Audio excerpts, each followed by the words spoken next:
Seat. We got some seats up here in the front row. Folks want to fill in. Do you have your own mic? Oh, we're sharing.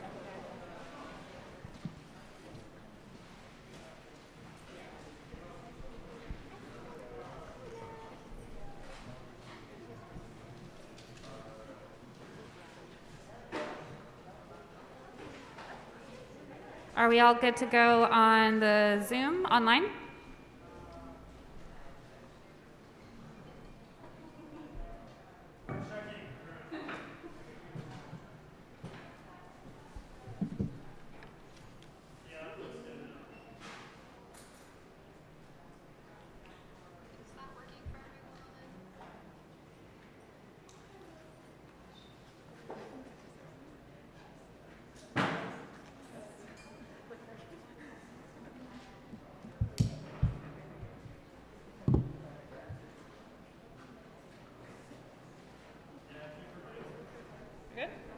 Okay.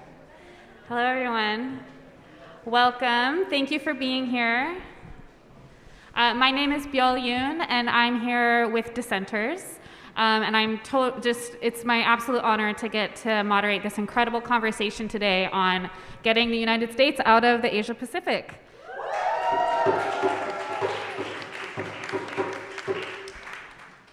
So I'm going to let our incredible panelists introduce themselves, but just want to thank everyone for being here today. You know, this is a big conversation. We're going to try to touch on a lot of different issues, and the theme is that, people's movements are organizing for reclamation of land, water, air, back from the United States empire all around the world, and especially in Asia. And so I'm excited to get to hear from different folks today hailing from different movements. So I will let Joo-hyun, if you want to introduce yourself first.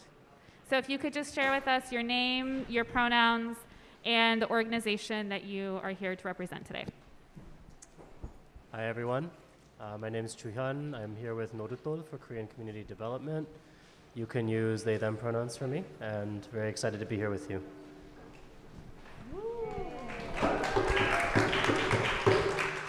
Hi everyone, my name is Nina. I use their, any pronouns. I'm with BAYAN USA and I'm based in Philadelphia.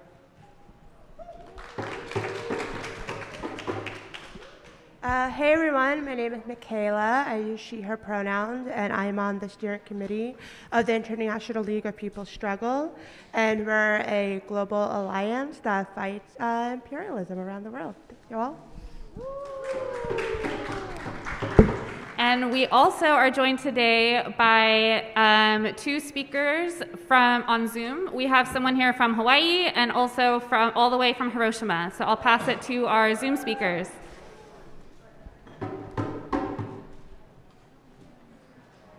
Okay, we're like wondering who's gonna go first. Okay. Hi everyone. Aloha, my name is Misty. I am calling in from the occupied kingdom of Hawaii, and on behalf of I'm a member of the steering committee for the International Council RIMPAC campaign, but I'm also a member of Anakbayan Hawaii. And I'll pass it to like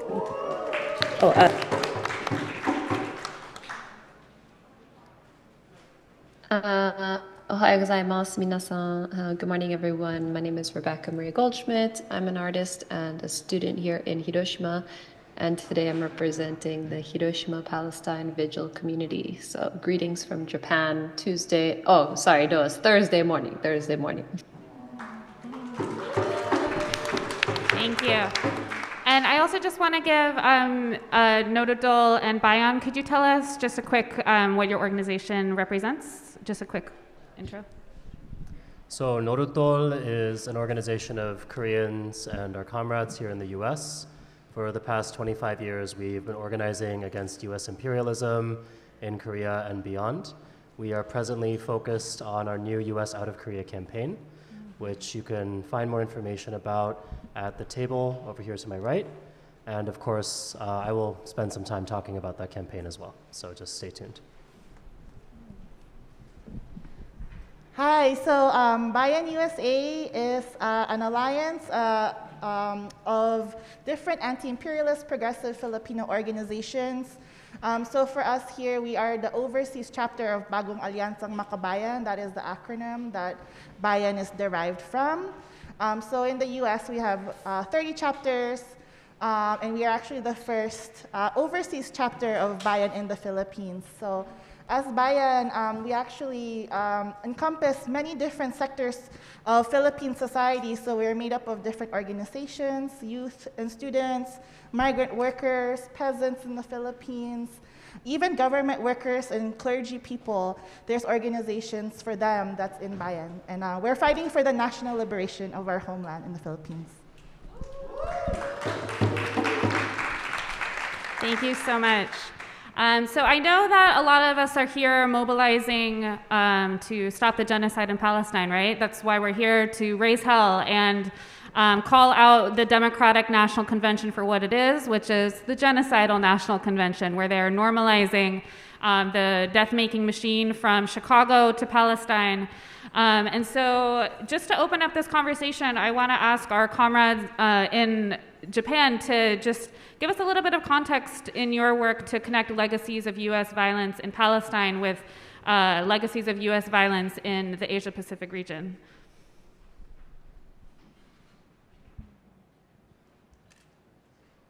Thanks, everyone. I'm going to share my screen now, so I hope this works all right and you can see. I'm not sure if you can see me, but it's probably okay. I think I just wanted to share a couple of slides of what we're doing here in Hiroshima.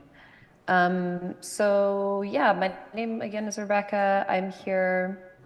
It's 5 a.m., so please forgive my incoherence. But basically, I grew up in Chicago, so I'm really grateful to have the opportunity to speak to y'all. I'm an anti-Zionist Jew, and I'm also Filipino, so it's like a real great privilege to be speaking today. So we've been standing in solidarity of Palestine in front of the atomic bomb dome here in Hiroshima's Peace Park every day since October 13th. We're a citizens group. We did not even mostly know each other before we came together to stand here for Palestine. And we oppose this genocide from the site of the US military's nuclear genocide.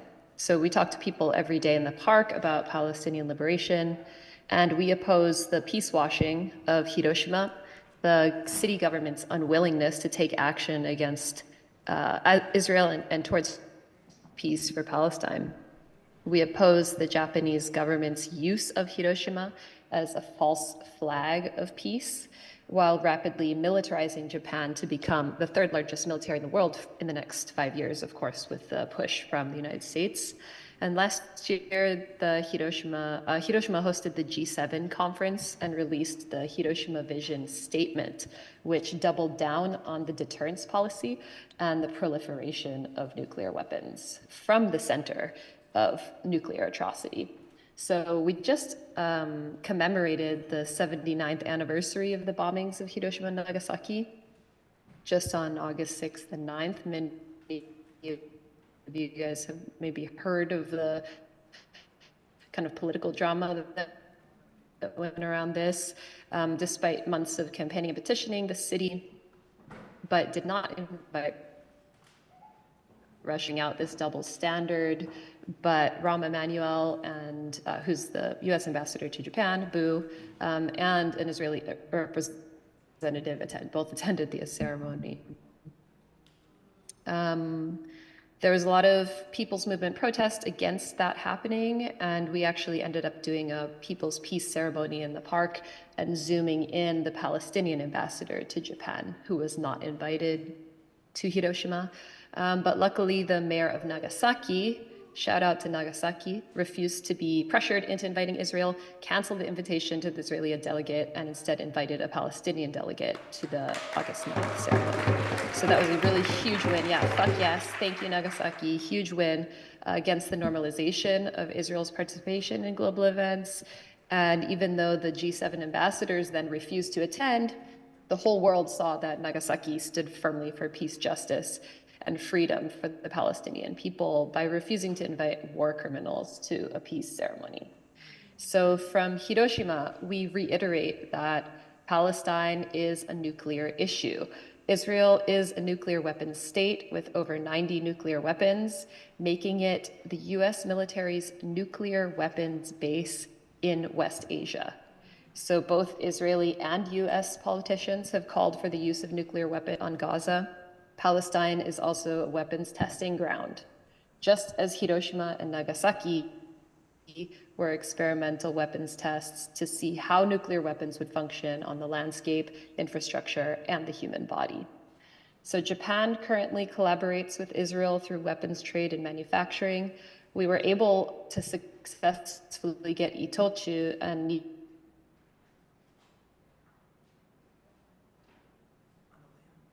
Nippon Aircraft Supply to cancel their contracts with Elbit Systems, which was another their companies like the current campaign against the Aichi Israel startup collaboration, which is a no tech for apartheid issue.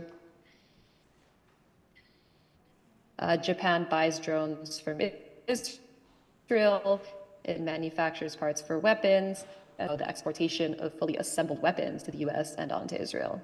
So for me, as a Jew, as a Filipino, it's extremely important that we destroy the ultimate victim narrative. My great-grandparents died in Auschwitz, but my family are Zionists that fought in the IOF and live in Israeli settlements. Japanese nationalists use Hiroshima to keep the facade of Japan as the same ultimate victim, which obscures Japan's own war crimes against Korean and Chinese forced laborers, sex slavery, the horrors of Manchuria, etc. So we all have the capacity to be both victim and perpetrator, and we have to abandon this personal victimhood stories in order to truly recognize and fight against the horrors of Gaza and what's happening now with the genocide. So from Hiroshima, we oppose all weapons and we demand a stop to all bombs on Palestine and everywhere. And we share and pass on the message of the Hibakusha, who are the nuclear weapons survivors. No nukes, no war, no more Hiroshimas, no more Nagasaki's. And we stand in Hiroshima every single day, demanding an end to the genocide, end to Israeli apartheid, end the occupation now, right of return for all Palestinians, and liberation before peace. Free Palestine.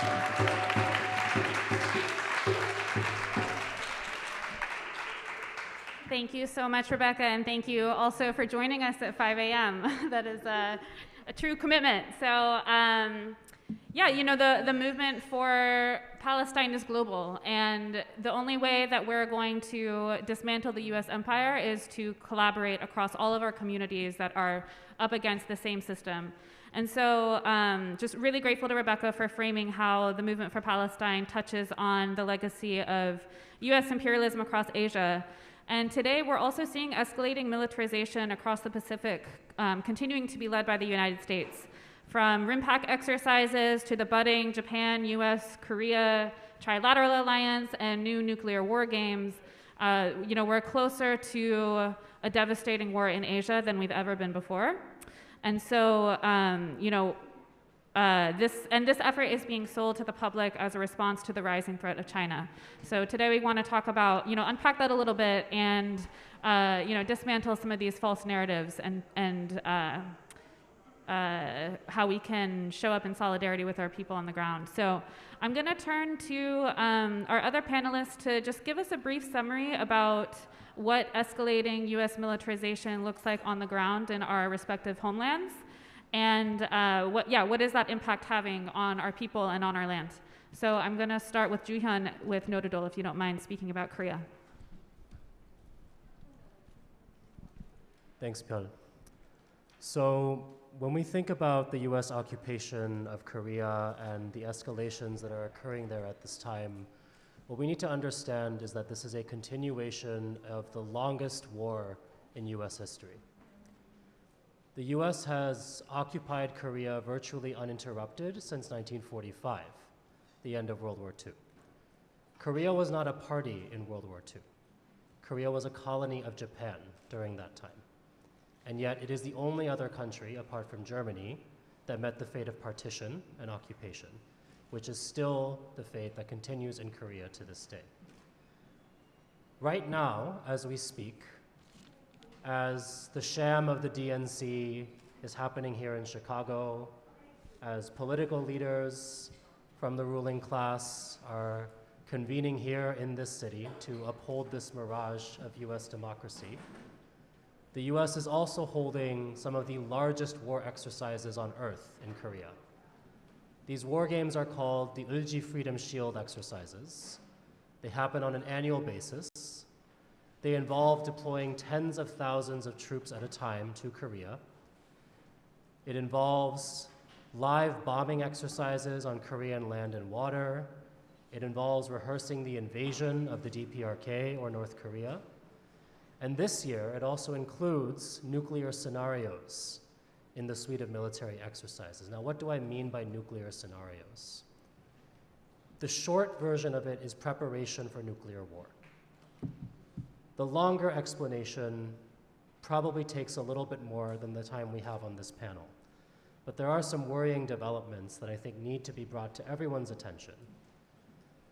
First and foremost, that even before these large exercises began this week, earlier this month, there was another exercise called Iron Mace 24. This exercise took place in South Korea. It involved some of the highest level military officials in the South Korean and US governments. And it was basically a discussion concerning guidelines that have now been created between the two governments for the transfer of US nuclear weapons into South Korean conventional military hands. Now, what that means in non-jargon terms is that there are now outlines, plans being made for US nukes to be delivered to Korea once again, and for those nukes to potentially be used in warfare through the cooperation of the US and South Korean militaries. Simplifying that one more time, this is a plan for a nuclear strike on Korea. Korea is not a large country, and even if it were, that wouldn't make it okay. But given the fact that it is not a large country, what that means is that if you detonate a nuclear weapon anywhere on the peninsula, you are effectively going to impact the lives of every single person living in Korea, the 80 million people who call the Korean peninsula home. So these are the escalations that we're dealing with presently in Korea. Now we have to get back to the question of why is that happening in the first place?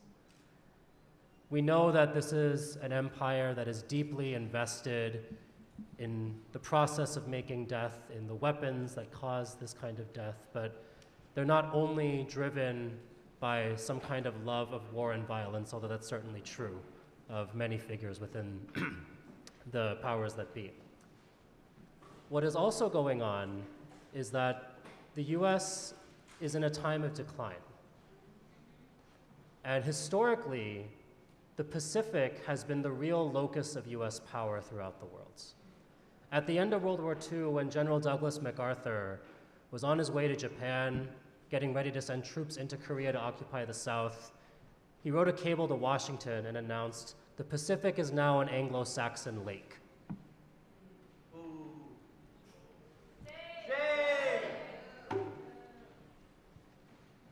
What that phrase tells us is not only how they view the Pacific, how they view this vast expanse of the Earth's territory that many people just simply call their home, but also this real strategic significance of this region.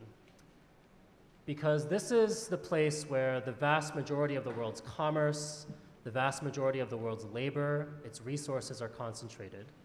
And so the US military presence is about retaining that economic control and dominance over all of these resources. Korea historically has been a very important battlefront in this great war that has been waged really against all of humanity for the purposes of imperialism. And so what we're seeing right now is that as US power is declining, this region is becoming an increasingly important flashpoint, and that within it, Korea is also becoming a place where the tensions are becoming incredibly high, and where the US is very invested in amplifying and strengthening its military presence so that it can cling onto its dominance, not just in the Korean peninsula, but really throughout the region and the wider world for as long as possible. And I'm sure that we're going to have more time to get into some of these things, so I'm going to go ahead and pass off now. But the point being that this is a struggle that concerns Korea, is taking place there in a very sharp way, But it's not just about Korea. And so when we talk about this, we need to understand that it's not simply a question of the liberation of the peninsula and its people, but really a question of the liberation of the entire world and all its working people, wherever they may be found.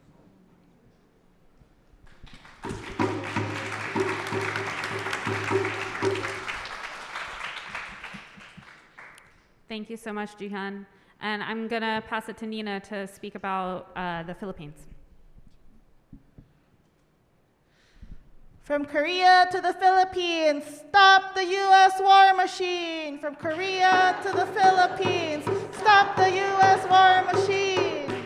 So I'm very honored to be on this panel with my good comrades, Jihyun and Michaela, and also the comrades who are with us on Zoom. Just really, honored to be here.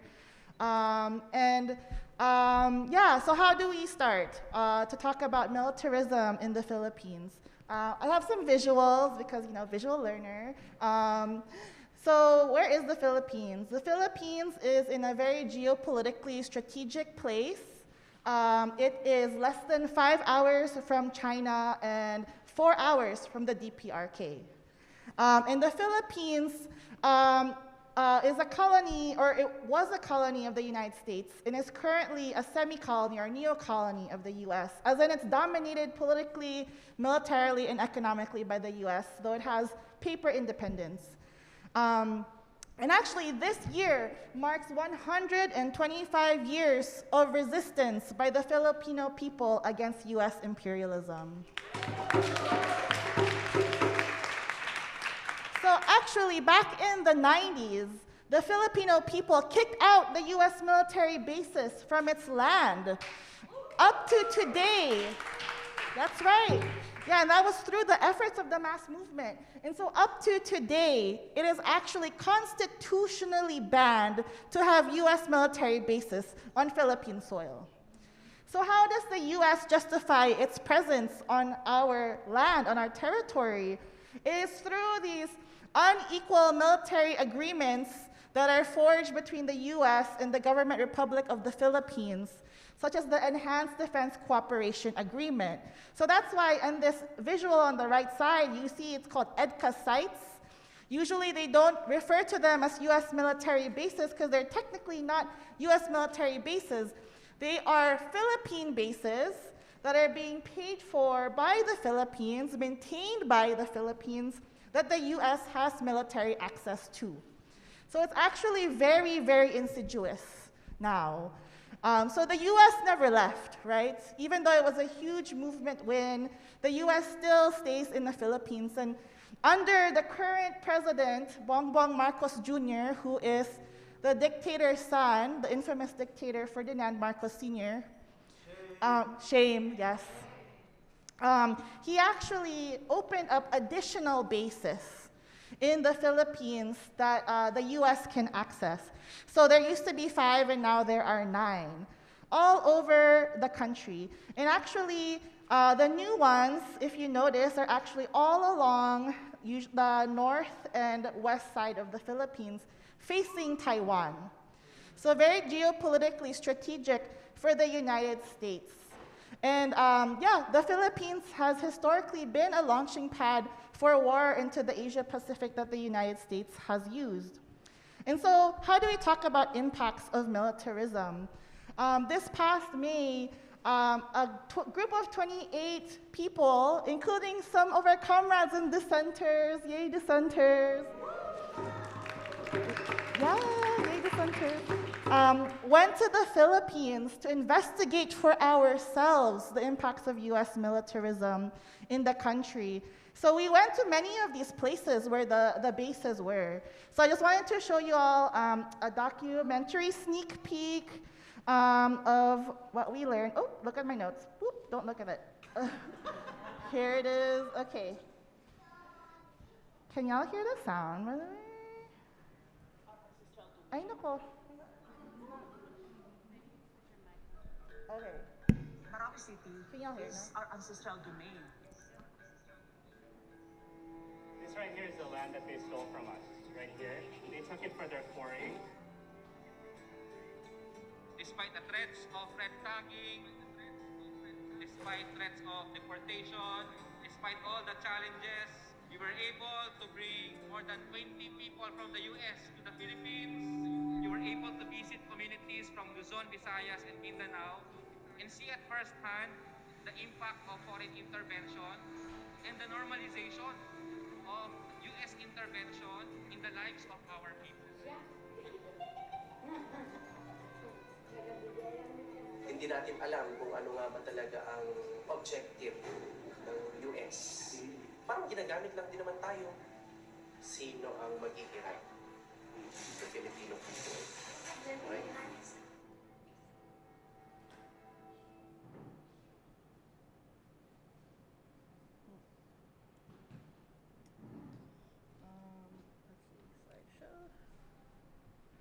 Yeah, so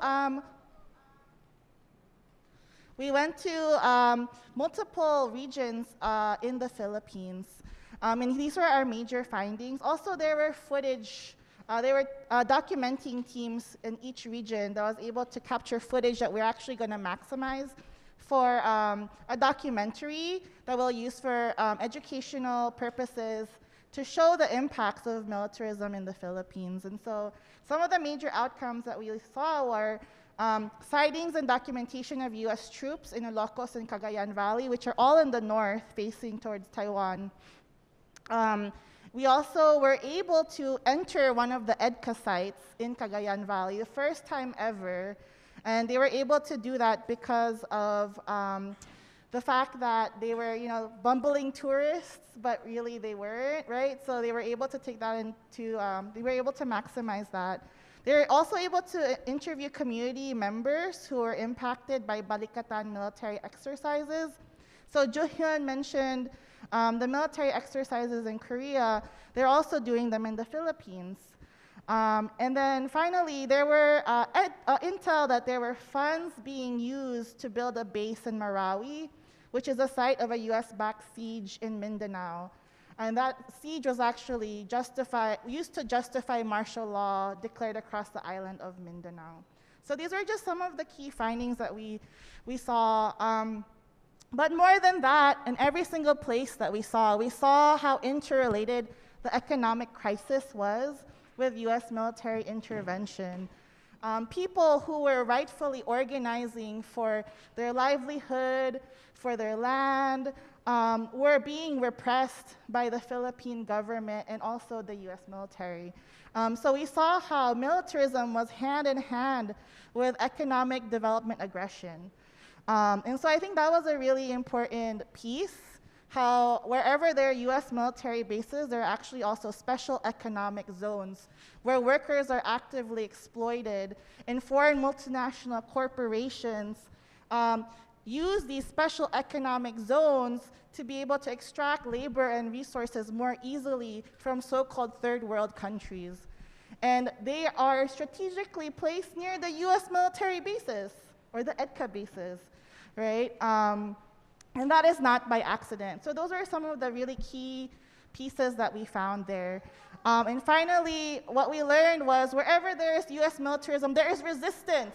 Every single community, they told us, the only thing we have is organization, is people power. And so that was also another impact of militarism, right? Wherever there is militarism, wherever there is repression, there will be resistance.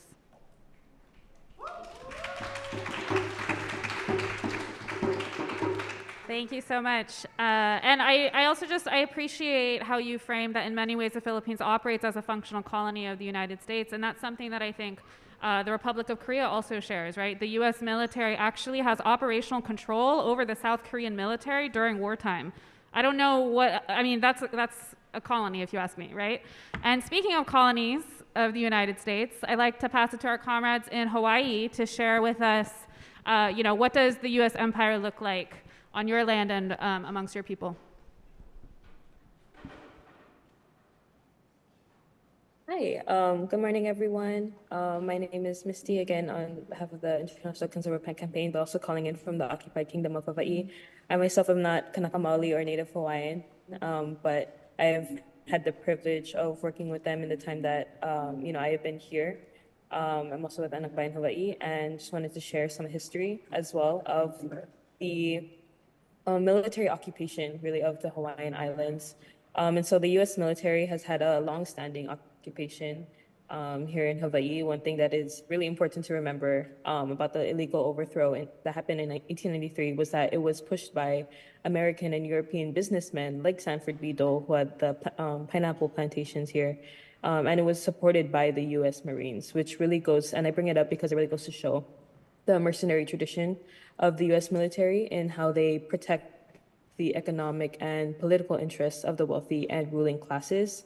And it's a tradition they still hold on to today. We see it in like West Asia and how they protect oil pipelines, and we see it really across the world, and even in Palestine and in the Philippines, how they protect the interests of the ruling class. And so, particular to here in Hawaii, the military consistently sucks up resources that could have been put towards healthcare, housing, education, basically any other like social service that is still inaccessible to many on the islands. And the most affected by this are Native Hawaiians, who have like the highest rates of homelessness, the highest rates of incarceration, and are pretty much forced to leave their homelands because of the different industries like the tourism industry as well, which only brings like large developments to sacred areas, like they tried to do in Lahaina after the fires, which recently we commemorated the first anniversary of that.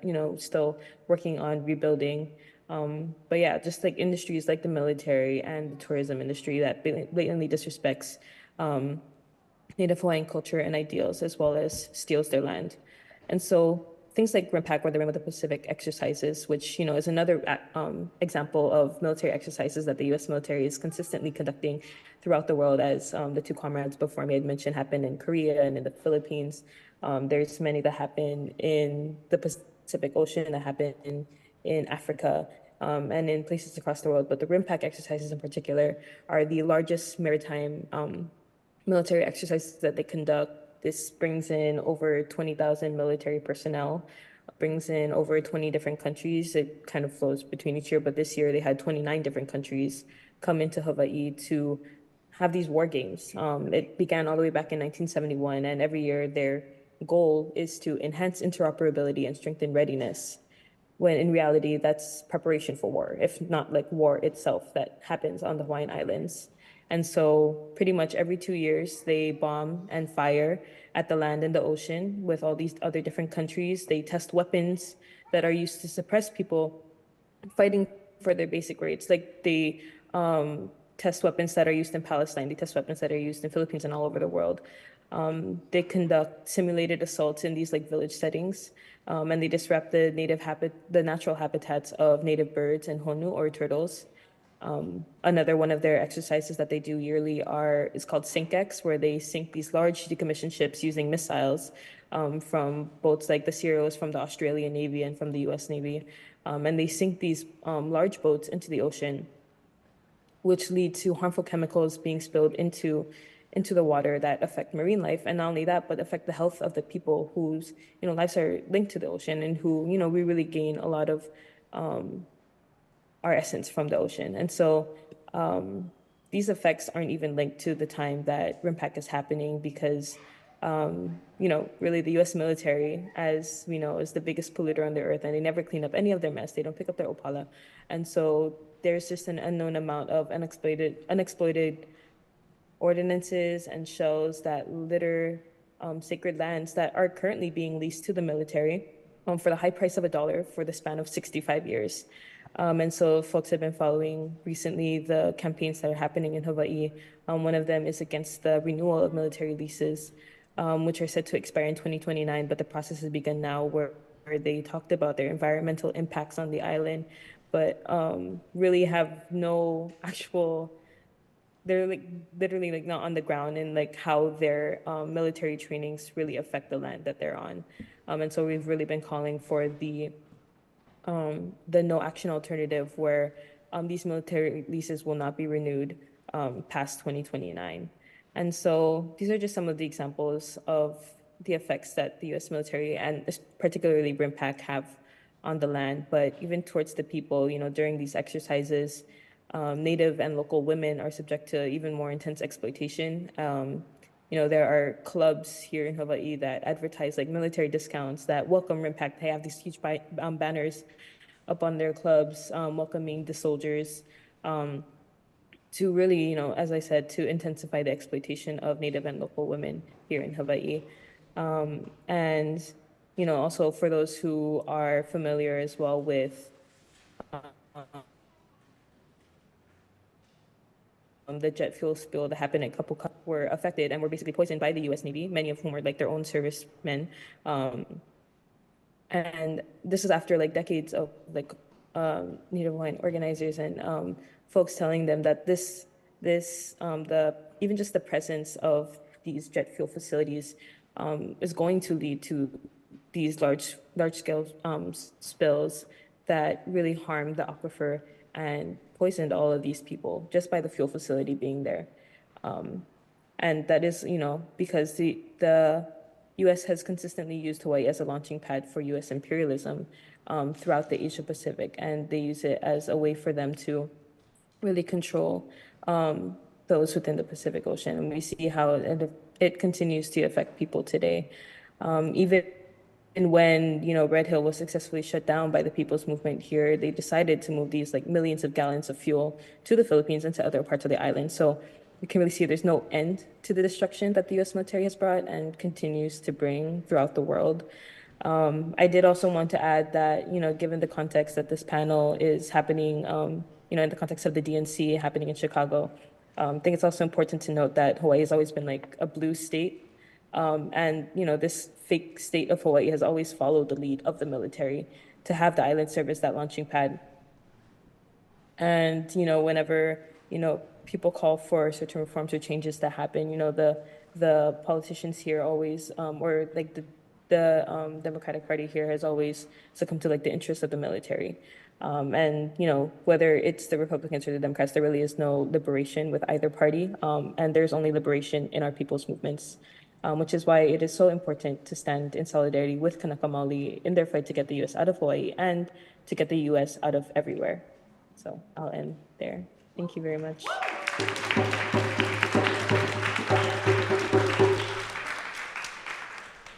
Thank you so much, Misty. And yeah, there is no end to the destruction of the U.S. military, as we're hearing from our speakers here today. And we could go on and on and on about this.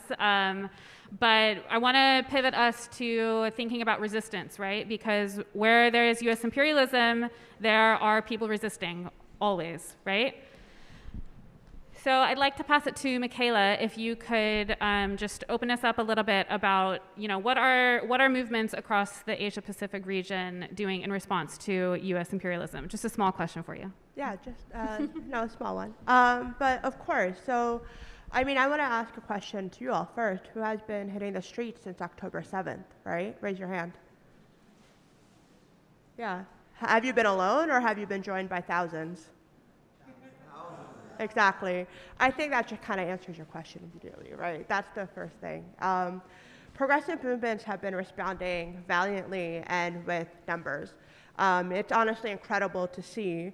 And you can always tell the strength of the movement, not only by who shows up, but the militancy of their slogans, but also how they carry forward the lessons from their elders, right? I think this recent uprising that we've seen in the last year, or even since the George Floyd uprising, is young. It's it's a new swing of the movement, but it's also a very young movement.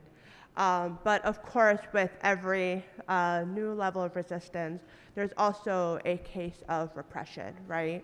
The imperialist state is vast and strong and has lots of tentacles. We always want to view it as this many-tentacled monster. And so therefore, with every new wave of resistance, there is also repression that comes along with it. But I do think what's really incredible about this new wave of resistance is that these new organizers and activists are learning very quickly, and we're seeing lessons from elders in the movement carry through today. And so right now, ILPS does have a Defend People's Struggle campaign, which is why I'm focusing on the resistance to repression as well. And in the last few years, we've seen successful campaigns carried through by organizers when they come up against the state. So in the US, we've seen, the Makibaki 3, the Tampa 5, and of course, across the world, we've seen all the students in the Palestine encampments saying no to their universities investing in Israel, and also further, no to any kind of investment in Israel overall. And I think we saw the police response to the encampments and how horrible and violent it was, but the students did not back down. Instead, they just went back up and restarted it and then continued. And I think the students and the Palestinian resistance has been some of the bravest forces we've seen in the past year, and it's something that we should emulate constantly. But to kind of go a little bit further in this act of resistance, right, with the Makibaki 3, there are protesters that were staging a sit-in in New York City against Marcos Jr. when he came into town. And so they were staging a sit-in at the Asia Society Auditorium, and the security came in and violently arrested and beat up these brave activists. And 3 people were officially arrested, and then faced further gendered violence at the hands of the NYPD and state forces who kept misgendering them. Exactly, shame. But however, what was really important is that they didn't just stop organizing. Instead, they set up a defense committee and ended up having the charges dropped, right?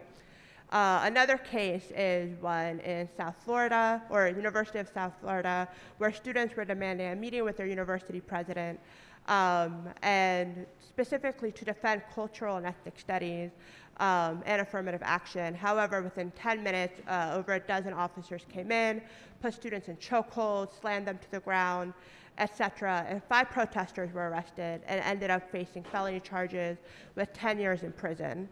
However, once again, a defense committee was formed, and after close to 9 months of organizing, all charges were dropped. So, which is fantastic.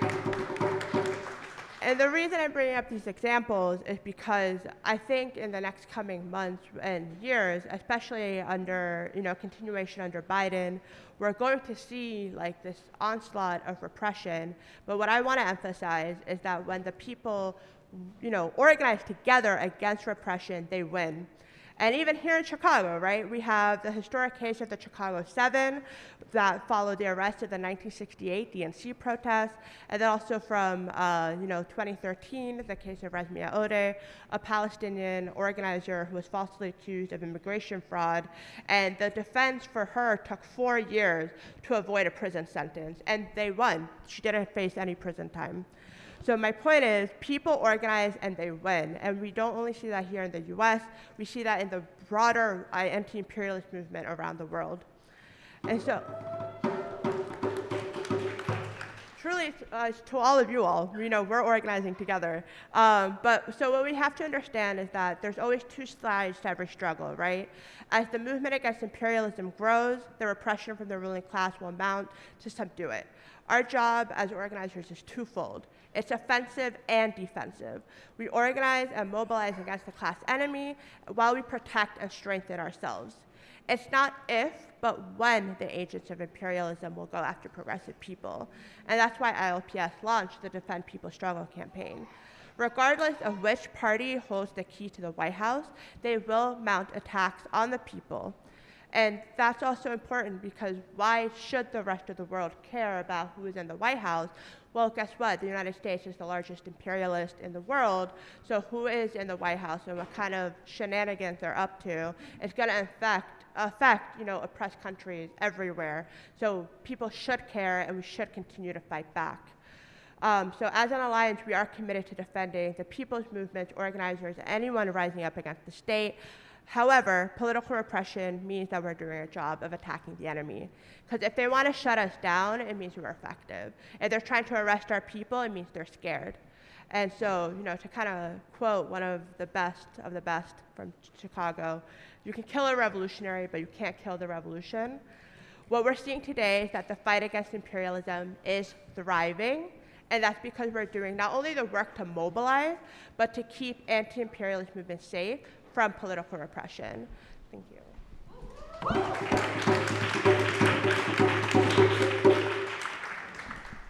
Thank you so much. And also in the spirit of also honoring the resistance on the front lines in our homelands, I'm wondering if any of our other panelists could also share some highlights or stories that you've witnessed of the resilience of our people resisting the U.S. military. At home, yeah, in the homelands. I can start. So there are 62 U.S. military bases across South Korea, and about 28,000 U.S. troops at any given time on the territory of the Korean Peninsula. Now, every single one of these bases has a story of resistance that goes along with it. I can't sit here and narrate every single one for you, but there is one in particular that I want to highlight, which is the village of Soseongri. This is a remote village pretty deep in the mountains that I've had the privilege of visiting. This is where for the last 8 years, the United States has been building its THAAD missile defense shield. THAAD stands for Terminal High Altitude Aerial Defense. The ostensible reason for this missile defense shield is to protect South Korea from North Korea. However, the fact that this is not true is actually built into the name. In military terms, you don't need high altitude aerial defense from short or intermediate range missiles, because those missiles do not need to go high up into the air in order to hit their target. It's only long range missiles that need to go high up into the air in order to hit their target. So this is actually a case where the United States is appropriating and using Korean land in order to protect its military assets throughout the Pacific. So not in Korea, but in Japan, in Okinawa, in Hawaii, in Guam, and in many other places as well. And so for the last 8 years, this village has fought a direct struggle against the US military to protect their farmland, to protect their water. This is a village of less than 100 people where the average age is over 70 years. So these are grandmothers mostly that are staging weekly sit-ins on the single road in this village to stop US military construction vehicles from delivering equipment to continue to build the THAAD weapon system. And this is something I want to highlight because it demonstrates the consistent commitment that is displayed by people in their struggle against the US military. It's something we all need to learn to emulate. But in addition to that, it's also a struggle that's been taken up by other elements of South Korean society as well, particularly the KCTU, which is one of the largest labor unions in the country, bringing together about 2 million workers across a variety of sectors. Now, the fact that there is a labor movement in South Korea that is also anti-militarist is something really, really important in terms of the politics of South Korea. It's also something that we in the US are not that familiar with having, because that is not necessarily the case in our domestic politics. So it's an incident, particular sort of dynamic I want to highlight, because I think it speaks to the need for us to think about anti-imperialist struggle not just in terms of frontline struggle. It's not just the communities that are directly impacted by a military project that have a stake in anti-imperialist and anti-war struggle. It's actually the entirety of society. And you need to organize the entirety of society on the basis that makes the most sense, whether that is through their workplaces, whether that is through their schools, whether that is through their places of worship. And it's only when you're able to unite a very broad swath of forces together that you can present a much stronger form of resistance than is possible in a remote village where there are only about 100 people, most of whom are senior citizens. And it's because of this wider sort of support from progressive forces in South Korean society that actually the resistance on the front line in Soseongri has been sustained for this long. Because while it is true that it is mainly these grandmothers who are going out week after week, they are also getting delegations, support from surrounding cities, students coming from universities, representatives of trade unions and different sectors of industry who are coming at key moments to that village to help defend it. And that's also why, as Michaela is getting to, the repression mounts in this case. When the South Korean government needs to push something essential through in Soseongri, they need to send something like 1,000 police officers to deal with 100 people who are in their 70s and have spent most of their lives as farmers. So this speaks to the fact that, yes, as our resistance grows, so does the repression. But in order to grow that resistance, we need to think very creatively and understand that we draw from many, many sectors in order to make that possible. It's not just those of us who are directly impacted, as we like to say, but it is really a question of drawing in all the class forces that can be brought into a fight against the common enemy.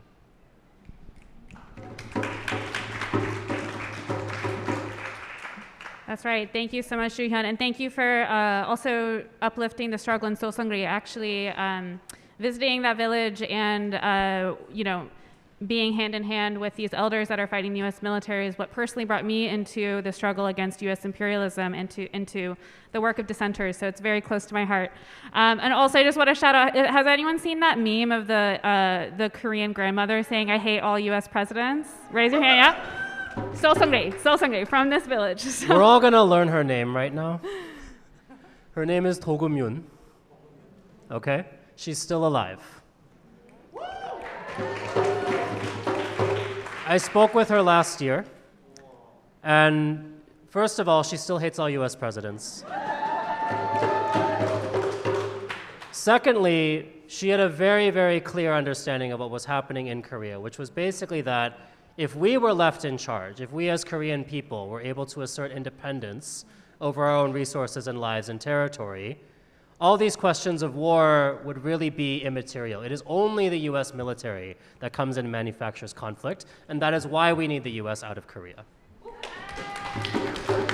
Thank you. US out of Korea, US out of Palestine, US out of everywhere, including America, including this place. So I want to pivot us a little bit. I'm sorry, I want to hear more resistance stories. I still, think we should have a whole conference about this. We'll talk about that later sometime, maybe. But I want to talk a little bit about the false narratives that we're up against when it comes to U.S. presence in the Asia-Pacific region. The U.S.-Israeli-led genocide in Palestine has illustrated how the Western mainstream media really functions to ultimately serve U.S. imperialist interests, right? And selling us a certain story about the resistance, selling us a certain story about, what we're up against, right? And so I'm wondering if, could any of our panelists please share a little bit about the current U.S. and Western narratives around the struggle in Asia, and what are they attempting to obscure? What are they attempting to hide? What's the story that they're selling the U.S. public to justify the expansion of the U.S. military in the region? Yeah, that's a really important question. So I wanted to start out with the fact that the Biden administration in 2022 released what's called the Indo-Pacific Strategy, wherein they named China as a main enemy of the U.S. and generally the Western world. And actually, even just last month when NATO met, NATO also named China as a decisive enabler of Russia. So both China and Russia, right, have been named as enemies of the Western world. And so last month when Antony Blinken and Lloyd Austin went on a 6-country tour of Asia, they were purposefully trying to build a regional infrastructure to forge their military alliances within the area with their vassal states, these client states, whatever, to really strengthen their alliances against China, who is really their competitor, right? And so I think that the false narrative that the U.S. is selling and justifying these military alliances is that, and actually you should really listen to the narratives that like people in the, I guess the Navy, right? Like they have the way they talk about is really deterrence, active deterrence, peacekeeping, way to stop these enemy states from making a mess, right? Or violating the sovereignty of countries like the Philippines. And usually the Philippines is the #1 example. They love to say that they are protecting the Philippines from China. They love to say that they are defending the sovereignty of the Philippines. And the US is purposefully manufacturing consent for war in the Philippines. And just recently, there was a huge Reuters expose of how the Pentagon actually had all these fake social media accounts to make Filipinos doubt the effectiveness of Sinovac, which is a Chinese-made vaccine during COVID-19. This vaccine that could have saved so many people's lives. And so you can see how the US is really, really trying to create this sentiment, this pro-war sentiment amongst Filipinos. And so that's one example of the false narrative. The US pretending it's a defender of democracy. You know, that is another false narrative that so many of us have consumed for years and years. And so, and even Kamala, right, saying that she is representative of Asian people is a false narrative. So when Kamala herself went to Palawan last year to announce the opening of these additional bases. So these are all lies that the US spins to be able to create consent from the population for these wars, for this military aggression in the Asia Pacific. And it's something that we all really have to work to expose and oppose. And really important to forge solidarity between movements. I didn't mention actually Nodutdol also went on the BAYAN peace mission. And I can't wait until I can go to Korea also to learn what's going on, right? Because we really have to go on these missions to learn the realities of the people on the ground, to be able to counter the narratives of US imperialism. Because we are in a propaganda war. We are not just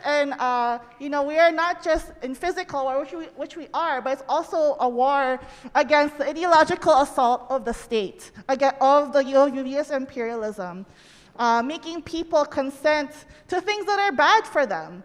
Nobody wants war, okay? The Filipino people do not want war. They just want to live in peace. But the US is selling this narrative that the only way that they can actually assert their national sovereignty is if the US comes in, like big brother US saving little brown brother Philippines. And so these are things that we must really study.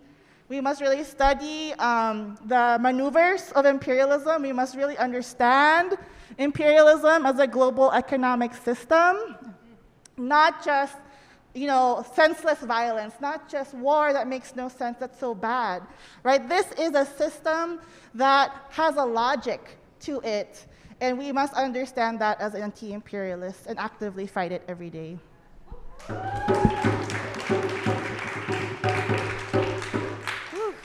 That's right. Imperialism is a global economic system. It is intentional, it is calculated, it is strategic, and we must be as well, right? I want to pass it to our comrades on Zoom. If either of you also want to speak about, what are the false narratives that you're seeing being sold to the people to justify the expansion of U.S. imperialism in your areas?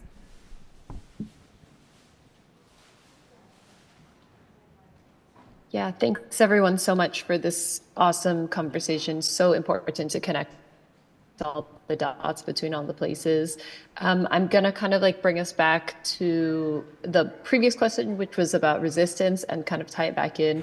I want to plug Okinawa. It's not my perfect realm of knowledge, but I was there last fall, and I think it's important to recognize their struggle, long-term struggle, not only under the sort of umbrella of being Japan, because they're not Japan, they're also, in the same way that maybe Misty can talk about in a second, Hawaii is a colony of the United States. Okinawa also has a similar status as being an occupied independent nation and people, indigenous peoples that are not Japan. And so the kind of double colonization of Okinawa in terms of being a Japanese and US kind of a military site, I think is important to recognize here.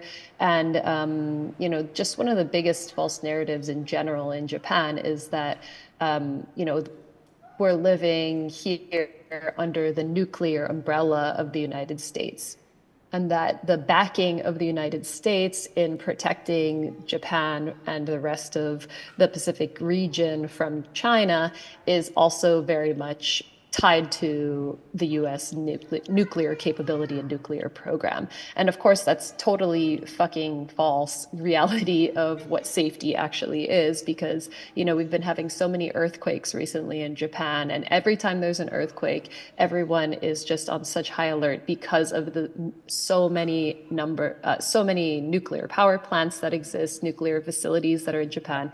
Obviously, we all know what happened in Fukushima, the triple disaster of the 2011, I guess. So I think it's, again, just that false reality of safety that is created with the narrative of the US being in Japan. Of course, the 75% of Japanese troops or of American. Summer, we had another awful, horrendous case of American service person raping and murdering a minor, and that has been a consistent case happening over and over and over again in Okinawa since the 1950s, since the occupation of Okinawa. I think that just sort of false narrative of safety, of people's safety, of environmental safety is complete, total bullshit. And I think it's really important that we recognize how that plays out on people's bodies, and the sort of double layer of nuclear safety, and how that has just been, we just know that nuclear weapons require nuclear power, and that's why we should all be against nuclear power. Nuclear power is also not a sustainable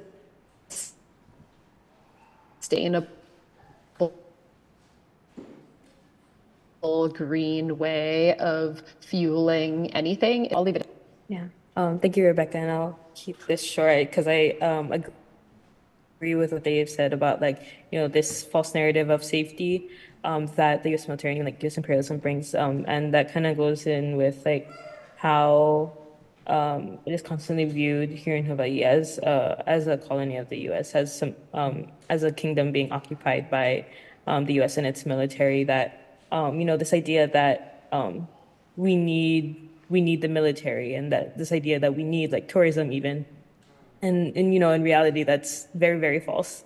You know, the Kingdom of Hawaii was a thriving nation before any Western contact, before even the U.S. came and, like, brought its destruction, brought its diseases to the islands. And so, you know, this idea that, you know, and it goes for anywhere else in the world too, you know, we don't need the U.S. military, we don't need U.S. imperialism, we don't even need capitalism. You know, there's a world beyond these broken systems that continue to exploit and suppress our people. And that is one thing that we have to resist and fight against, you know, this idea that that we can only live in this system, and, you know, just knowing that there's something better ahead, and that's something we have to fight for. So I'll just leave it at that.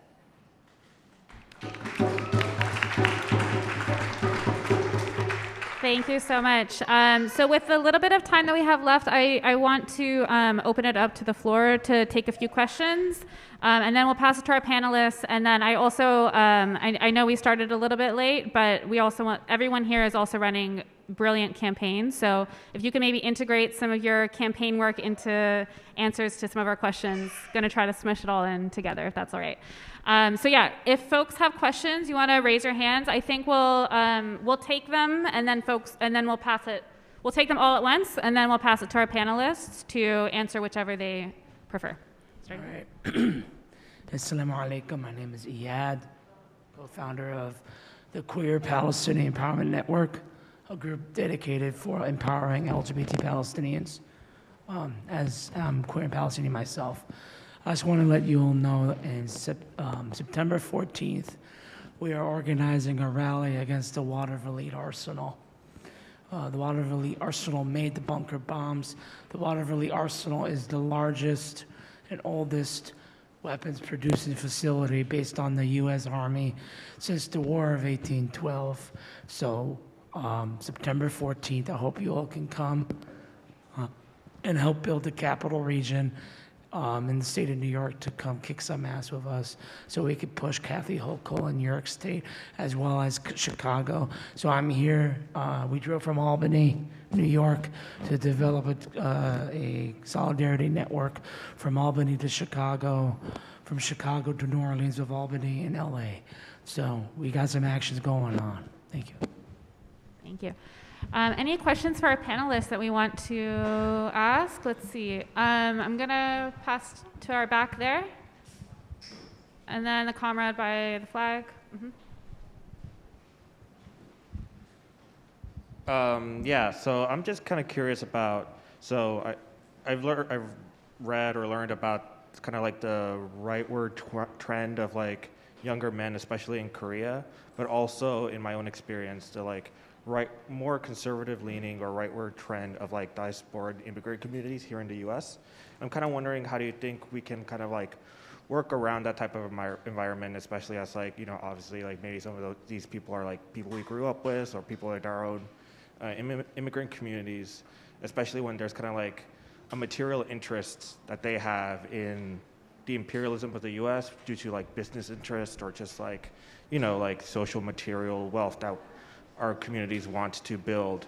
So yeah, just kind of like both like how do we deal with like the domestic right wing in our like homelands, home countries, but also this like diaspora right wing trend that's kind of like self-selecting in our diaspora communities. Yeah, thank you. Thank you. Thank you for a very educational panel. One of the biggest false narratives is that Cuba is a terrorist state. Cuba is the most internationalist country supporting liberation movements around the world, whether it be the Philippines, Palestine, etc. I am here, I'm a member of the Machinists Union, I'm from LA. I'm here to bring solidarity and greetings from revolutionary Cuba to this meeting, to organizations that we work with, that we've taken to Cuba, and invite you to come to Cuba with our delegations that are sponsored by the Cuban Trade Union Federation. The defense of Cuba is critical to the world working class, period. The same way we fight for US bases out of the Philippines, US out of Guantanamo. Yes, yeah, oh, sorry. And to end the sanctions against North Korea, Iran, Venezuela, and all the other countries that they have sanctions against. My question to you is if you could describe a little bit of the international solidarity that you have won, okay, in your efforts to get the US bases out of the Philippines, to end the sanctions against North Korea, particularly among trade unions and other mass organizations that can have a big impact. And thank you again, and we've got a selection of books here by Che, Fidel, Vilma, and other Cuban leaders to share with you at the end. Thank you. Thank you so much. We'll take, sorry, we're just going to take one more question. Yeah. What's up, dudes? I'm so glad that you put this panel today. I'm also from Albany in upstate New York, here with my queer Palestinian friend. I'm a history major. I like to study like medieval and contemporary Pan-Asian history. And I'm also a postmodernist, which means that, hey, I like combining different traditions and cultures from different regions and recombining it into something that creates solidarity. So my sort of question to you is, wow, I can't center the question, but let me just give you an idea. Like, how important do you think music, culture, and spirituality, because those are all syncretistic elements that pervade different parts of East Asia, Southeast Asia, South Asia, you know, beginning with like Buddhism traveling from South Asia all the way from East Asia to the Pacific Islands. So that's an example. musical traditions which are constantly being recombined and performed, and spirituality. I'm like a hybrid Sufi Muslim as well as a Shin Buddhist, and also a Norse pagan for some reason. So like I'm a witchcraft. I'm a heretic. Yeah, I see that smile there, Hawaii. I see that smile. So yeah, reiterating my question, how important do you think that the cultural or the musical or spiritual presence is in creating solidarity between Hawaii, between Japan, between Korea, between the Philippines, and sort of removing the U.S. imperial narrative and centering it on the indigenous peoples? Because we have lives, we have families, we have cultures, we like to have fun, we like to party. So where does that fit in? Thank you so much. And we are running a little short on time, so I'm going to open it up to our panelists. And then also, if you want to share any bits of your campaign demands that you also would like to uplift and ways to plug in addition to responding to any of these questions. Who would like to go? Up to you. Any question? Yeah. Mm-hmm. Any. Choose one.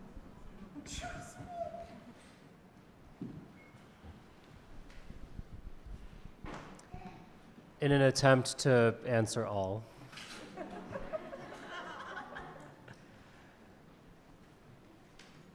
there is absolutely a rightward shift among young men in South Korea. That's a trend that's pretty much mirrored in every society in the world right now. It's not coming from nowhere. We're living in a time of very deep crisis. Most people's lives are not improving. And all patriarchy is a form of class collaboration. So what is being offered to a lot of these young men at this time is that if you buy in to these reactionary ideas, then something material will be offered to you in return, right? That's at the most basic element of it.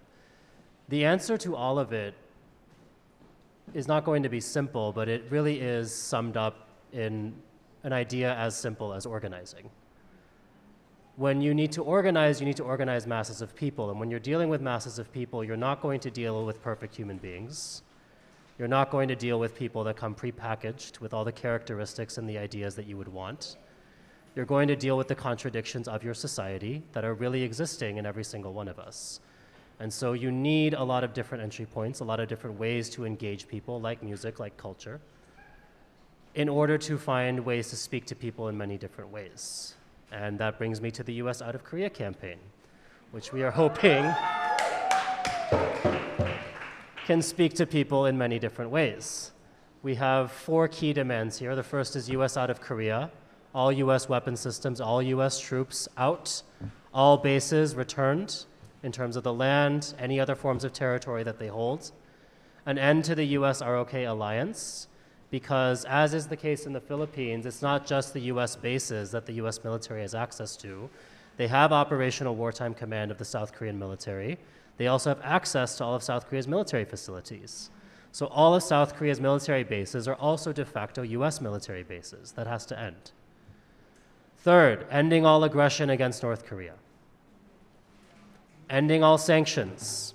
Ending all these war games that are taking place with such frequency. Last year, the US military spent 200 days out of the year conducting war games in Korea. Billions of dollars they're setting on fire, quite literally, while cities across this country are dealing with homelessness, are dealing with hunger, are dealing with poverty, are dealing with the climate crisis.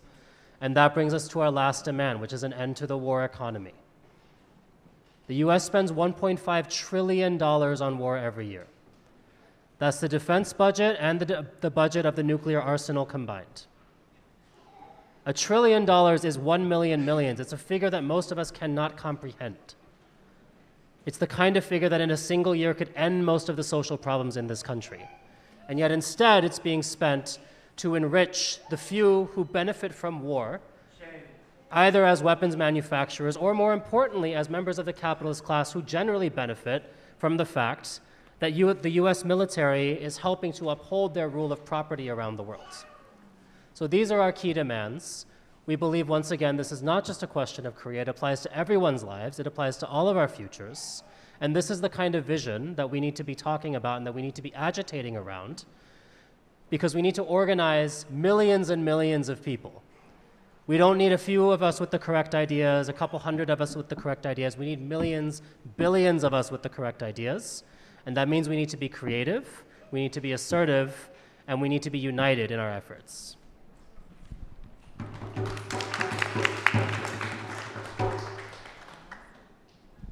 I like your strategy. You're like, a little bit of this, a little bit of that. Is that the postmodernism you're talking about? Yes,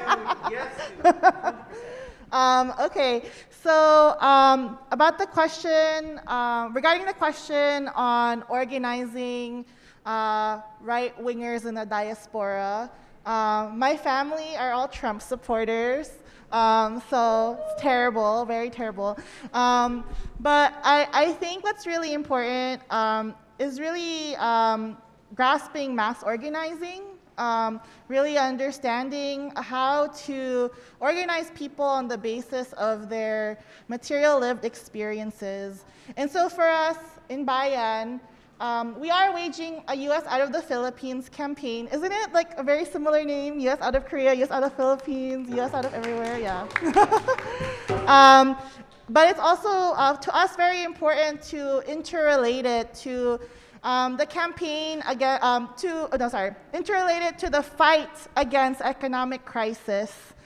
So we also have another campaign called Fight State Neglect and Plunder, which really addresses the material bread and butter issues of migrant working class Filipinos. Because when we went on the peace mission, actually, it was very clear that wherever there was U.S. militarism, there was also struggles for basic needs that people had, right? So I think going to the question of like, how do you organize reactionaries, you really have to analyze where they're coming from. Why are they reactionary? Being able to understand, what is their class standing? What is their class viewpoint? Understanding the person at hand, and then being able to connect their material reality to the fact that U.S. imperialism is, fucking over the Philippines and all these other places. And it's really hard, right? There's a lot of hoops. So I guess that's one question. And then the other question on international solidarity. Every year there's actually a trip to the Philippines around May 1st. With Kilosang Mayo Uno, or May 1st movement, which is a militant labor federation in the Philippines that has a lot of relations with labor unions here in the United States, including CWA, UAW, which is my union, and many others. And so there are active labor relations. And labor organizers and unionists from everywhere come to the Philippines to learn about what's going on in the Philippines and connecting these issues, right? The economic issues of people in the workplace, and then also connected to U.S. militarism and imperialism. So there's that. I will share a little bit more about the U.S. out of the Philippines campaign. So here, let me just screen share. So if you'd like to learn more, please, check out our website, bayanusa.org. There's a lot more analysis points, info on the campaign and our different issues that we work on. We're also on Instagram and Facebook. And you can actually sign up to get involved in our campaigns through the link tree. And if you'd like to make a donation, you can also Venmo us. I think another plug that I just like to announce is that people in the National Democratic Movement are internationalists. We believe very, very deeply in international solidarity. And so this person on the screen right now is actually a member of Anakbayan here in the U.S. He was the solidarity officer of a local chapter. He's also my cousin and childhood friend. And so he actually is returning from Palestine. He went to the West Bank recently. I don't know if people have seen the news, but he went to the West Bank and on a peace mission there, And as one of the peace protectors, that's what they called them, he's basically doing community marshalling for the Palestinians in the community he was in. The IOF shot him through the leg. So this picture of him is him in a stretcher, but he's still smiling because, you know, he's cool like that. But yeah, he is actually coming home. He is arriving at LaGuardia Airport in New York at 10 p.m. Eastern. So we invite you all to tune into the press conference we are hosting. It will be live streamed on BAYAN USA's Facebook. So yeah, please tune in. He also has a number of medical bills. So if you'd like to donate, we can redirect it to him. But yeah, long live international solidarity. Solidarity is our duty. U.S. out of the Philippines, U.S. out of the Asia Pacific, U.S. out of everywhere. Thank you.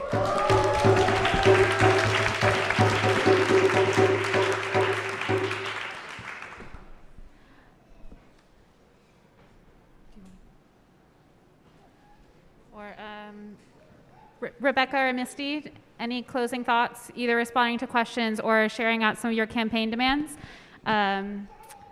Briefly.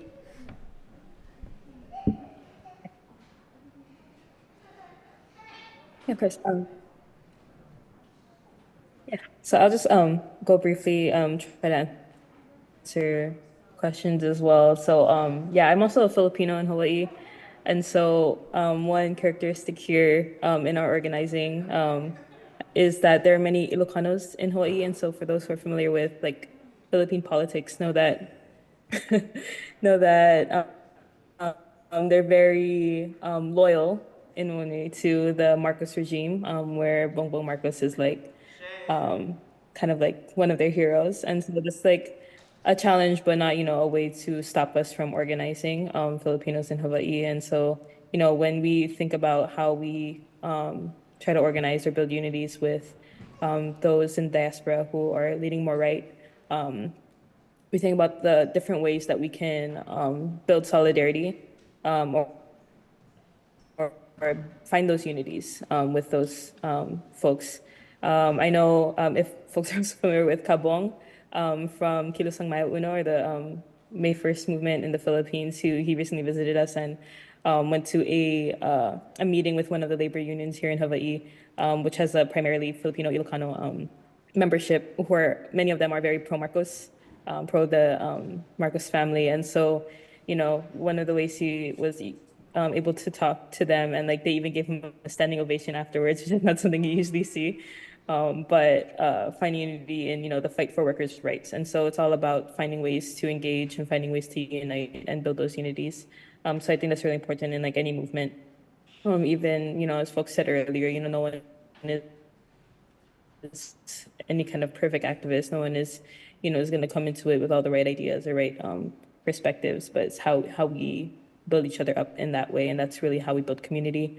And just like building solidarity in our particular area, between all the different ethnicities and all the different movements that are here, how we're able to stand in solidarity with Kanaka Maoli in the fight for Hawaiian liberation, at the same time recognizing our place as like for example, like Filipinos who were brought here in like the early 1900s by these sugar planters, and for the longest time, these sugar plantations and their owners have tried to cause division between the different movements, between Japanese workers, Filipino workers, Portuguese workers, Chinese workers, and Hawaiian workers. Is how do we build those ties and strengthen those relationships and that pilina. And so that's really important in how we're able to build solidarity, and something we're continuously working towards here until we, are able to really build a strong anti-imperialist movement here in Hawaii, and how it reflects across the world. And in terms of music, music is something that's very important. Culture here is very important. Even so far, I think we've been able to kind of like bring some of our own like revolutionary music and share that with folks here, and at the same time, be able to have a deeper understanding of Hawaiian culture as well, as people who are in Hawaii. For the International Council RIMPAC campaign, one of the webinars that we did early on, before RIMPAC had even started, was talking about not just the economic and political impacts of RIMPAC, but also how it affects Hawaiian spirituality. We had a great speaker to talk about that. I think you can find the recording on the ILPS YouTube, if I'm not mistaken, or Resist US Lit War YouTube, I'm sorry. So if you're interested in watching that, please watch it, it's really good. So just knowing those different intricacies and learning from each other is such a big part of how we're able to build solidarity as well. And so, yeah. In terms of our campaigns, right now, I'm gonna be honest with y'all, we're taking kind of a little break after RIMPAC. It was a lot.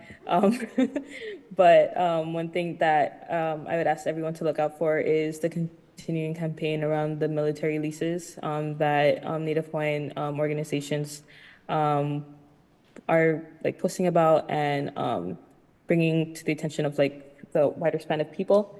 So that fight is not done. Recently it was with the Army's leases, and so we expect that later on in the year, the Air Force will be coming on their renewal for the leases that they have on Hawaiian lands, and to call for the no action alternative to end the leases in Hawaii and get the U.S. military out.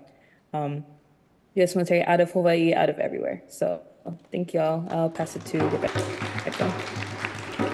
Hi, everyone. Thanks, Misty. I know we're super over time, so I'm just going to keep it super freaking short and just go straight to the awesome question about culture. And I wanted to quote the founder of the Freedom Theater. Yes, thank you for that question. That the third intifada is the cultural intifada.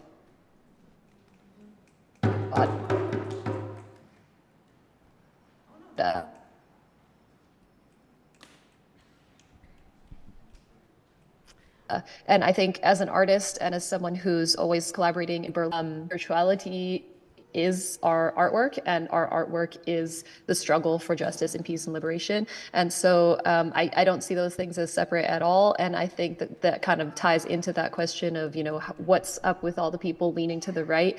I think culture and music and, you know, the production of creative, spiritual practice is that play bring people into a beautiful movement. The Palestinian liberation movement has been so incredible because it has tied us all together in so many different ways. And I don't think the question of Asia is any different. From Hiroshima, you know, most of our, I don't want to say most, but a huge part of the members of our vigil are all artists and musicians. We have a huge support from the hardcore punk scene all over Japan. Shout out to all of the punks all over Japan and worldwide who are holding it down and also making a lot of music. We use noise and sound all the time at our vigil.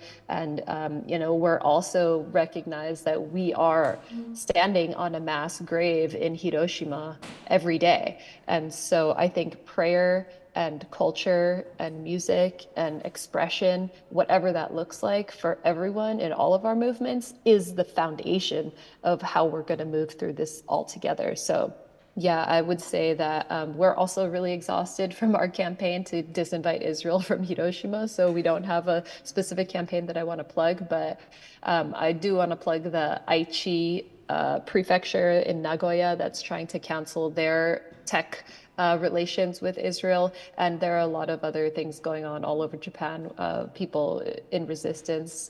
So I just want to really thank the organizers for having us, and free Palestine, free Hawaii, free Okinawa, free the Philippines, and let's get them the fuck out of here so we can make art and enjoy our lives. Hi, arigato.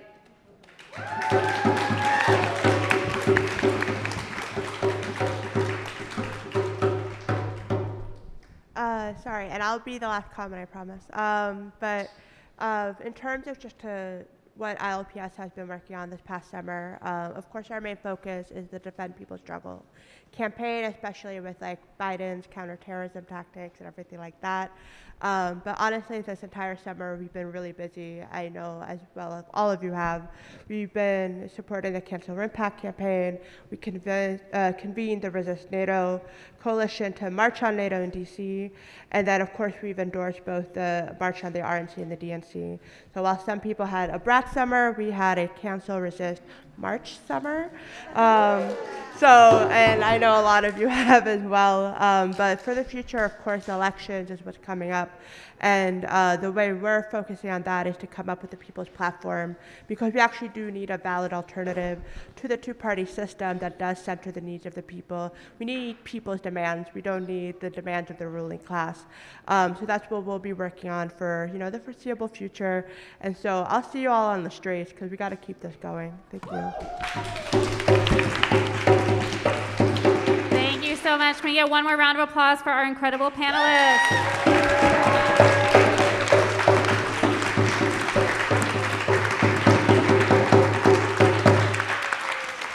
I don't know about y'all, but I'm personally feeling incredibly fired up and inspired by the energy here in this room, by the energy of these panelists and our respective organizations. At Dissenters, we believe that in order to really dismantle the U.S. empire, we need to build a cross-sectoral movement that is uniting millions of people around our common enemy, which is U.S. imperialism.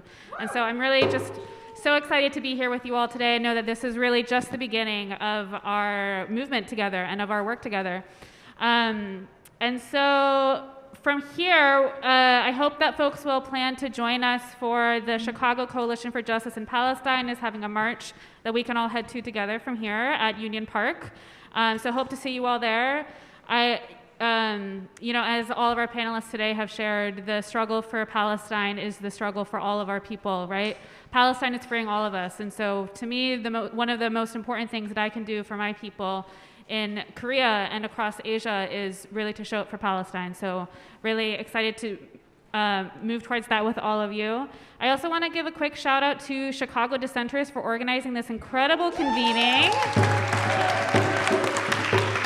Can our Chicago Dissenters who were part of organizing this please just stand up so we can give you a proper round of applause. Thank you for all of your work. I know y'all have been working day and night for months to pull this off, and it is just absolutely incredible. I also want to shout out Co-Prosperity Space for hosting us all week. And Lumpen Radio, which has also been helping live stream and bring this to folks who are not able to be here on the ground in Chicago. Thank you, Lumpen Radio.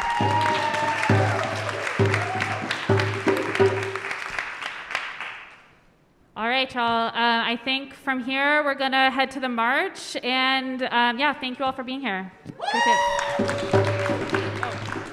Sorry, folks. One last thing. We are so proud to have the endorsement of the Dissenters on the U.S. Out of Korea campaign. If your organization has not endorsed yet, please go to usoutofkorea.org and do that post-haste. Thank you.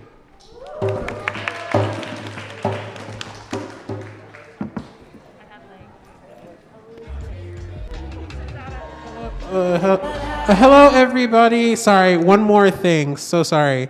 If anybody was taking any digital notes or anything, could you please let me know if you'd like to share that with us so we can add it to our notes for this whole program? Thank you.